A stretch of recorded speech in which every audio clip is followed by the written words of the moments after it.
you're looking to manage your account settings on Revolut and disable automatic restrictions, follow these simple steps. This guide will help you navigate through the process efficiently. Step 1. Open the Revolut app. Launch the Revolut app on your mobile device. Ensure you are logged into your account to access the settings. Step 2. Go to Account Settings. Tap on the profile icon or the settings gear icon, usually located in the top left or right corner of the app. This will take you to your account settings. Step 3. Navigate to Security Settings. Scroll down to find the Security section within the account settings. Here, you will find options related to account protection and restrictions.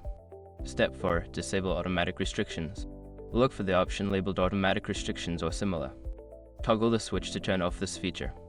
You may be prompted to confirm your choice. Step 5. Save changes.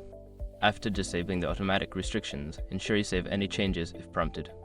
Exit the settings and return to your main account screen. By following these steps, you can successfully disable automatic restrictions on your Revolut account. Always remember to review your security settings regularly to keep your account safe.